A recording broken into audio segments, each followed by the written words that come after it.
하나님 말씀 같이 보겠습니다. 출애굽기 10장 21절에서 29절 한 절씩 교독하겠습니다. 여호와께서 모세에게 이르시되 하늘을 향하여 내 손을 내밀어 애굽 땅 위에 흑암이 있게 하라. 곧 더듬을 만한 흑암이리라.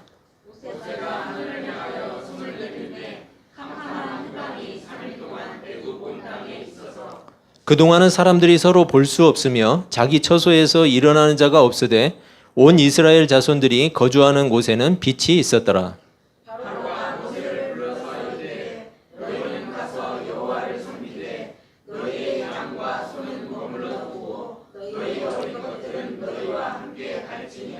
모세가 이르되 왕이라도 우리 하나님 여호와께 드릴 제사와 번제물을 우리에게 주어야 하겠고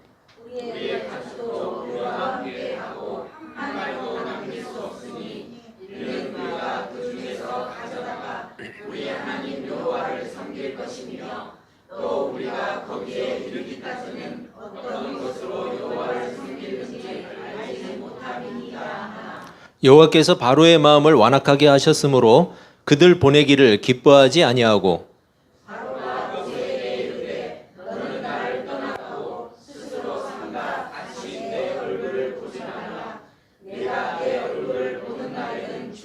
같이 읽습니다. 모세가 이르되 당신이 말씀하신 대로 내가 다시는 당신의 얼굴을 보지 아니하리이다. 아멘. 기도하겠습니다. 하나님, 이 시간 하나님의 말씀을 듣습니다. 하나님의 말씀을 통해서 주의 백성이 어떠한지, 그리고 주의 백성이 어떠해야 하는지, 또 주의 백성이 이 땅에서 어떤 삶을 살아가야 하는지 우리에게 가르쳐 주시고, 이 시간 성령께서 우리 마음을 주장해 주셔서 우리를 깨닫게 하시고, 이 한 주간도 진실한 하나님의 백성으로 살아갈 수 있도록 우리를 인도하여 주시옵소서. 이 시간 우리 마음 가운데 기억나는 모든 허물과 모든 죄악들을 주님께서 사하시고 주님의 보혈로 정결하게 씻어주시고 거룩한 주의 백성으로 온전히 설 수 있는 시간, 또한 주님만 따르며 주님만 기억하고 살아가는 복된 주의 백성으로 이 한 주간 살게 하여 주시옵소서. 예수님의 이름으로 기도합니다. 아멘. 애굽 땅에는 아직도 하나님의 재앙이 계속되고 있었어요. 이번에는 애굽 온 땅이 캄캄한 암흑 속에 잠기는 것이었어요. 졸리시는 분은 눈을 크게 뜨고 혹시 많이 졸리면 조금 서 계셔도 돼요. 여러분, 애굽 온 땅이 캄캄한 암흑 속에 잠기는 이 재앙, 그것도 3일 동안이나 계속되는 암흑이었어요. 얼마나 짙은 암흑인지 성경은 사람들이 서로를 알아볼 수가 없었다 이렇게 얘기해요. 여러분, 얼마나 도대체 캄캄했길래 서로를 알아볼 수가 없었을까요? 그리고 어디서든지 길을 찾으려면 더듬어야 되는 이런 암흑이 그 애굽 땅 가운데 찾아왔다라는 거예요. 어떤 학자들은 이런 현상을 모래바람이었다 이렇게 설명을 하는 사람이 있어요. 이렇게 주장을 해요. 즉 그 지역에 종종 발생하는 이 모래바람이 있었는데 이 모래바람으로 인해서 낮에도 캄캄한 어둠을 발생시켰다는 거죠. 여러분, 우리나라에도 봄이 되면 황사가 찾아오죠. 중국발 황사, 이게 참 문제예요. 우리나라가 좀 어떻게 조치를 취해야 되는데 약하다 보니까 말을 제대로 못해요. 여러분, 여러 가지 요인으로 인해서 요즘에는 미세먼지도 굉장히 점점 심해지고 있죠. 제가 서울에서 생활할 때 경험한 건데 황사, 정말 심한 황사가 한번 몰려온 적이 있었는데 어느 정도냐면 이 먹구름이 끼어서 비가 내리기 전에 먹구름이 끼듯이 그렇게 캄캄해지는 것을 제가 경험해 본 적이 있어요. 여러분, 그렇게 이 운전할 때도 그때는 전조등을 켜야 돼요. 낮인데, 한낮인데 그래요. 학자들이 주장하듯이 그것이 모래바람이었는지 아니면 달이 태양을 가리는 개기일식 이런 현상이었는지 성경은 구체적으로 말하지 않죠. 하지만 만일에 학자들의 주장이 옳다면 오늘 본문 23절 하반절은 설명하기가 어려워져요. 23절을 보면 이렇게 말씀하죠. 그동안은 사람들이 서로 볼 수 없으며 자기 처소에서 일어나는 자가 없으되 온 이스라엘 자손들이 거주하는 곳에는 빛이 있었더라. 여러분 23절 하반절이 이렇게 말씀하고 있어요. 온 이스라엘 자손들이 거주하는 곳에는 무엇이 있었더라? 빛이 있었더라. 여러분 이스라엘 백성들이 살고 있는 땅도 바로가 살고 있는 땅도 동일한 애굽 땅이었어요. 이스라엘 백성들이 거주하는 지역에는 분명히 빛이 있었다고 성경이 말하고 있어요. 그래서 학자들의 주장은 별로 설득력이 없어 보여요. 하지만 설사 학자들의 주장이 옳다고 해도 그 암흑이 모래바람이었는가 아니면 계기일식이었는가 이것은 별로 중요한 게 아니에요. 성경은 그걸 중요하게 생각하지 않아요. 성경이 특별히 강조하고자 하는 것은 그 캄캄한 암흑이 바로와 이집트를 향한 징벌이었다는 거예요. 바로와 이집트를 향한 징벌. 그리고 그 징벌의 주체가 누구다? 바로 하나님이시다. 그것을 강조하고 있어요. 그리고 놓쳐서는 안 될 대단히 중요한 사실 하나가 또 있는데 하나님이 이스라엘 백성들을 구별하셨다는 거예요. 이스라엘 백성들을 구별하셨어요. 이러한 정황들을 놓고 볼 때 애굽 땅에 제한적으로 임한 이 3일 동안의 암흑은 하나님이 행하신 초자연적인 이적이었음을 우리가 알 수가 있죠. 하나님이 행하셨어요. 우리가 지난 주일에 살펴본 것처럼 여러분 싸움은 이미 끝났어요. 바로 역시 그 사실을 충분히 알고 있었어요. 싸움은 이미 끝났다. 단지 바로가 고집을 부리고 있고 그리고 자신의 완악함을 드러내고 있어요. 어떻게 그럴 수 있을까 궁금해하는 사람들이 있어요. 바로는 여호와 하나님이 강하다는 것을 충분히 알게 되었어요. 즉 이스라엘 하나님 여호와가 자신들이 상대할 수 있는 신이 아니라는 사실, 그것을 깨달았다는 거죠. 하나님의 심판에 의해서 이집트 사람들이 숭배했던 여러 신들이 줄줄이 무너졌어요. 여러분 그리고 그들이 숭배하던 신 중에 최고의 자리에 두었던 신이 있는데 그게 바로 태양신이에요. 이 태양신마저도 지금 어때요? 빛을 잃어버렸어요. 3일 동안 하나님의 손에 의해서 자신들이 숭배하던 모든 대상들이 사실은 여호와 하나님의 손에 의해서 지시받고 통제되는 그런 존재라는 피조물이라는 사실이 드러난 거예요. 한마디로 그들이 믿던 신들은 뭐예요? 전부 가짜라는 거죠. 전부 가짜예요. 오직 여호와 하나님만 참 신이라는 사실이 증명된 거예요. 이렇게 바로와 이집트 사람들은 이미 하나님을 경험했어요. 그리고 여호와 하나님의 능력을 알게 되었어요. 하지만 그들이 가지게 된 하나님을 아는 지식, 이 하나님을 아는 지식은 단순히 하나님을 두려워하기만 하는, 하나님을 두려운 존재로 아는 그런 지식이었어요. 하나님을 경외한다거나 하나님을 사랑한다거나 하나님을 예배하는 그런 지식이 아니었다라는 거죠. 그래서 그들은 하나님을 예배하지 않았어요. 하나님께 순종하는 사람들이 될 수도 없었어요. 하나님을 알면서도 오히려 하나님을 대적하는 사람들이 됐어요. 여러분 바로가 하나님을 몰랐어요? 경험했잖아요. 그런데 하나님을 계속해서 대적하고 있어요. 그렇다면 하나님은 이스라엘 백성들은 어떤 사람들이 되기를 바라셨을까? 단순히 하나님을 두려움의 대상으로 생각하는 사람? 여러분 당연히 아니겠죠. 우리의 전 삶을 주관하고 계심을 인정하는 사람. 그래서 날마다 하나님을 의지하는 사람. 그리고 하나님과 인격적으로 교제하는 사람. 하나님의 선하심을 통해서 하나님을 진정으로 사랑하는 사람. 그 사랑으로 하나님을 진심으로 예배하는 사람. 날마다 부어주시는 은혜로 말미암아 감사하는 사람. 어떤 일에도 하나님을 끝까지 신뢰하는 사람. 여러분 하나님은 이스라엘 백성들이 그런 사람들이 되기를 바라셨어요.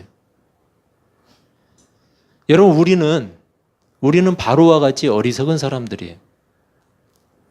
하나님을 믿지 않는 사람들만 어리석은 게 아니에요. 우리는 하나님이 어떤 분인지 충분히 알고 있잖아요. 하나님 모르세요? 하나님이 어떤 분인지 알고 있어요.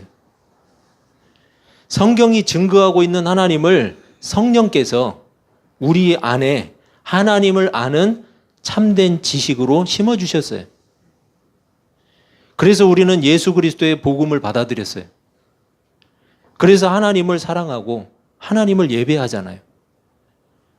그런데 그런 우리가 틈만 나면 하나님을 배반해요. 그런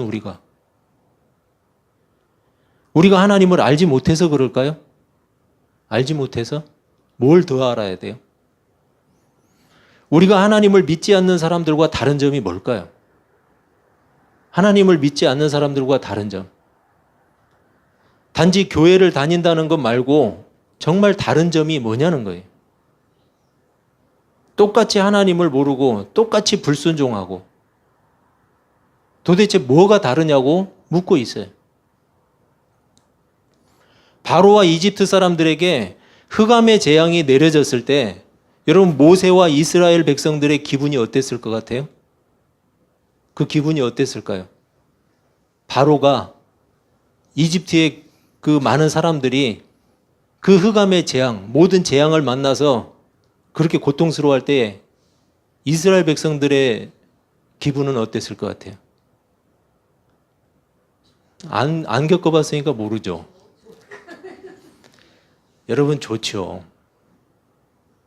여러분 좋지 않아요? 사람이 죽는 걸, 사람을 해하는 걸 좋아했겠어요? 그건 아니죠. 하나님을 대적하고 이스라엘 백성들을 억압하던 그들이 하나님에 의해서 제압당하는 게 여러분 얼마나 통쾌했겠어요? 여러분 아마 세상을 다 가진 것 같은 기분이었을 거예요. 아, 이제 우리가 하나님만 믿고 가면 가나안으로 갈 수 있겠구나. 여호와 하나님만이 참 신이라는 사실, 이 사실은 출애굽을 앞두고 있던 이스라엘 백성들에게는 엄청난 무기와도 같았던 거예요. 모세도 이제 그런 사실을 직감했어요. 본문을 보면 알아요. 그래서 바로 앞에서 어때요? 훨씬 더 당당해졌잖아요. 바로 앞에서. 바로가 가축들을 두고 떠나라고 하니까 뭐라고 그래요? 절대 그럴 수 없다. 딱 선언을 해요. 한 마리도 남기지 않고 다 함께 가겠다. 여러분 처음 같으면 바로 앞에서 그렇게 못하잖아요. 바로가 화가 나서 다시는 내 앞에 나타나지 말라고 하면서 만약에 나타나면 죽여버리겠다. 협박을 해요. 그러니까 모세가 기가 죽었어요? 기가 죽지 않았어요. 오히려 이렇게 말해요. 말씀 한번 잘하셨습니다. 제가 다시는 당신 앞에 나타나지 않겠습니다. 여러분 이제 아쉬울 거 없다는 거죠. 여러분 마치 모세가 바로를 비웃는 듯한 그런 상황이 된 거예요. 그만큼 이제 모세가 확신을 가졌다는 것을 우리가 알 수 있죠. 자신감을 가졌어요. 이제는 어떤 민족이 공격을 해와도 걱정할 것이 없다. 이런 마음이 든 거예요. 왜요? 하나님을 충분히 경험했어요. 이스라엘 백성들은 이집트에 내려진 재앙 속에서 하나님을 더욱더 신뢰하게 되었어요. 하나님이 어떤 분인가? 약속하신 땅에 이미 들어간 것과 다름이 없었어요. 참 신이신 하나님, 여호와 하나님.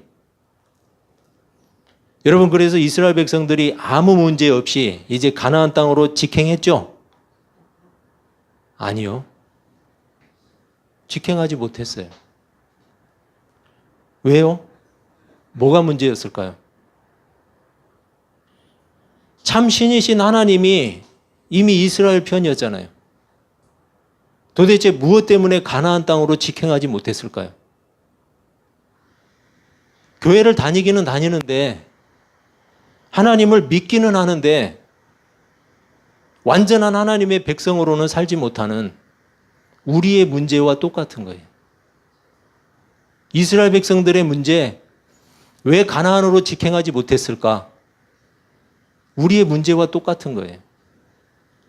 여전히 하나님을 배반하고 여전히 불순종하고 이미 하나님을 경험하고도 죄로 인해서 넘어져 버리고 이미 은혜 속에 살면서도 마음이 굳어져서 느끼지도 못하고 우리 신자들에게 여러분 그와 같은 시간들이 있어요. 여러분 이렇게 자신이 세상과 전혀 다르지 않다고 느껴질 때 우리는 꼭 기억해야 하는 사실이 있어요. 먼저 하나님 말씀 에베소서 말씀인데 에베소서 2장 말씀을 제가 읽어드리겠습니다. 그때 너희는 그 가운데서 행하여 이 세상 풍조를 따르고 공중의 권세 잡은 자를 따랐으니 곧 지금 불순종의 아들들 가운데서 역사하는 영이라. 전에는 우리도 다 그 가운데서 우리 육체의 욕심을 따라 지내며 육체와 마음에 원하는 것을 하여 다른 이들과 같이 본질상 진노의 자녀이었더니 긍휼이 풍성하신 하나님이 우리를 사랑하신 그 큰 사랑을 인하여 허물로 죽은 우리를 그리스도와 함께 살리셨고 너희는 은혜로 구원을 받은 것이라. 여러분 우리가 본질상 세상과 다르지 않다는 사실을 성경이 말하고 있어요. 세상과 나는 본질상 다르지 않다. 하나님은 완전한 의인이 된 우리를 부르신 것이 아니다. 여전히 죄로 인해서 허덕이고 있을 때 바로 그때 우리를 부르셨다. 얼마든지 죄를 지어도 괜찮다는 말이 아니에요. 우리는 계속해서 믿음으로 자라가야 한다는 거예요. 믿음으로 자라가야 돼요. 여러분 죄와 피 흘리기까지 싸워야 돼요. 실패하고 또 실패해도 도전하고 또 도전해야 돼요. 세상과 하나님의 백성은 분명히 달라요. 그래서 하나님이 구별해 주셨어요. 세상과 하나님의 백성은 달라요. 그리고 달라야 해요. 세상은 죄와 싸울 필요를 느끼지 못해요. 여러분 세상이 성경에서 말하는 죄와 싸우는 거 봤어요? 세상 법을 지키기 위해서는 열심히 노력하지만 성경에서 말하는 죄 뭐예요? 하나님을 믿지 않고 하나님을 대적하고 여러분 그 죄와 싸우는 거 봤어요? 하지만 하나님의 백성은 죄와 싸워야 한다는 사실을 알고 있어요. 하나님의 백성은 그걸 알고 있어요. 그리고 왜 싸워야 하는지도 알고 있어요. 바로는 하나님의 백성이 아니었어요. 바로는. 그래서 하나님의 명령을 거부하고 대적했어요. 마음을 돌이키기는커녕 더 완악해졌어요. 그리고 이제는 하나님이 그 마음을 완악하게 하셨어요. 성경이 그렇게 이야기하죠. 처음에는 바로가 완악했는데 이제는 뭐라고 해요? 하나님이 완악하게 하셨대요. 여러분 하나님이 바로의 마음을 완악하게 하신 것은 그 자체로 돌이킬 수 없는 심판이에요. 이제는 혹시 바로가 그 마음을 돌이킨다고 해도 그 마음을 받아주고 인정해 줄 대상이 없는 거예요. 여러분 그렇잖아요. 처음에 하나님이 그렇게 경고했을 때는 바로가 돌이켰으면 돼요. 그렇지만 이제는 바로가 혹시 정신이 어떻게 돼서 하나님께 마음을 돌이켜도 돌아갈 대상이 없어요. 그게 바로 하나님이 그 마음을 완악하게 하셨다라는 표현이에요. 하지만 하나님의 백성은 다르죠. 죄를 지었을 때 그 마음이 불편해요. 여러분 그게 구별이에요. 하나님이 우리를 구별해 주셨기 때문에 하나님께 죄를 지으면 그 마음이 불편해요. 돌이키고자 하는 회개의 마음이 그 마음 가운데 들어와요. 그게 구별이에요. 죄로부터 돌이켜서 회개하면서 먼저는 하나님께 용서를 구해요. 그게 하나님의 백성이에요. 그리고 사람에게도 잘못한 일에 대해서 용서를 구해요. 여러분 하나님의 백성이면 응당 그렇게 해야 돼요. 하나님께만 용서를 비는 게 아니에요. 잘못한 사람에게도 용서를 비는 거예요. 그게 하나님의 백성이에요. 성경은 그렇게 가르치고 있어요. 하나님께만 잘하고 사람과의 관계는 아무렇게나 해도 된다고 가르치지 않아요. 십계명을 보세요. 십계명. 여러분, 앞에 나와 있는 계명에서는 하나님에 관한 것이지만 뒤에 나와 있는 계명들은 뭐예요? 사람과의 관계에 있어서의 계명이에요. 여러분, 하나님의 백성은 죄로부터 돌이키고자 하는 마음이 그 마음 가운데 들어오는 거예요. 바로 이때 하나님의 백성에게 중요한 사실이 있어요. 돌이켜서 회개하고자 하면 그 마음을 돌이킬 수 있다는 거예요. 여러분, 세상은 그 마음을 돌이키고자 해도, 바로는 그 마음을 돌이키고자 했어도 돌아갈 곳이 없었어요. 돌아갈 대상이 없었어요. 하지만 하나님의 백성은 그 마음을 돌이키고자 하면 하나님이 그 마음을 돌이킬 수 있는 은혜를 허락해 주셨어요. 여러분, 그게 얼마나 큰 은혜인 줄 몰라요. 그리고 또한 더 중요한 것은 돌이키는 그 마음을 하나님이 받아주신다는 거예요. 하나님 앞에 예배하는 시간을 통해서 우리는 하나님 앞에 마음을 돌이키고 회개할 기회를 얻어요. 예배를 통해서. 그리고 기도하는 시간을 통해서 마음을 돌이킬 수도 있어요. 잠깐의 후회로 그치는 게 아니에요. 마음을 돌이키고 삶을 고치는 자리까지 나가야 되는 거예요. 여러분, 그게 회개예요. 여러분, 하나님은 우리가 죄악과 싸우는 이 영적 싸움에서 그 누구도 대적할 수 없는 강력한 병기가 되어주시는 거예요. 우리에게. 하나님은 이미 예수 그리스도를 통한 구원을 통해서 우리에게 그 전능하신 하나님을 경험시키셨어요. 그리고 그 전능하신 하나님을 예배하는 이 주일 예배, 이 주일 예배는 마치 전쟁터에서의 보급로와 같아요. 여러분, 전쟁에서 이 보급로가 끊겨버리면 앞에서 전투하는 부대는 그 자체로 고립돼 버리는 거예요. 고립돼요. 여러분, 과거에 많은 전쟁 속에서 보급로가 차단되면 싸우던 부대가 고립되어서 그대로 굶어 죽든지 아니면 다 전멸하든지. 그래서 보급로를 확보하는 일이 대단히 중요해요. 예배는 단지 찬송 부르고 설교 듣는 것이 전부가 아니에요. 여러분, 하나님과 영적 교제를 하는 시간이에요. 하나님이 이 자리에 함께 계세요. 하나님과 영적인 교제를 나누세요.